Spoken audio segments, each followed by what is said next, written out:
Dedication is the recognition that as human beings we like a memorial.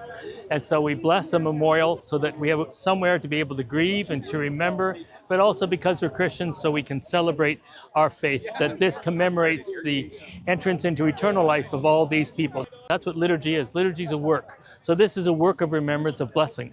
So that's why we have a formal liturgy, to be able to allow people to have some place that they really can know and share in the memory and in the remembrance, which is slightly different for a Christian, of those who weren't buried here, but were buried in unknown graves, if they even got graves in the crossing from Ireland.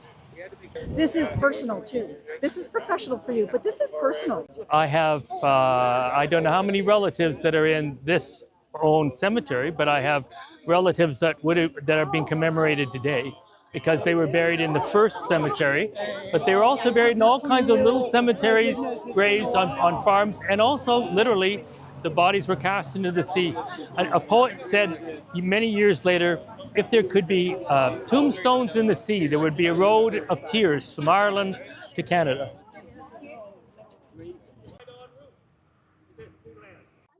Why was this so important to you? We need to have a voice for all these settlers that were here, and all these people were coming in from all over the world, and a lot of their ancestors are actually buried in this plot, right? So we just needed to acknowledge they were there and let people know they were there. And it was important to bring a voice to these poor settlers. Like they had many struggles to get over here, and then to end up in an unmarked grave was just not acceptable.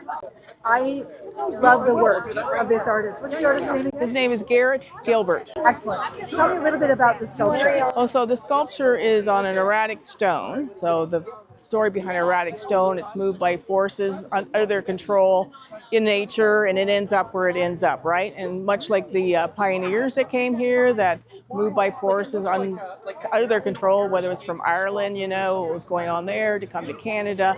And then, at the end, they ended up here, not to their choice. And so it's kind of symbolic of what happened to them and the stone. So that's why we use the fieldstone here as part of the monument.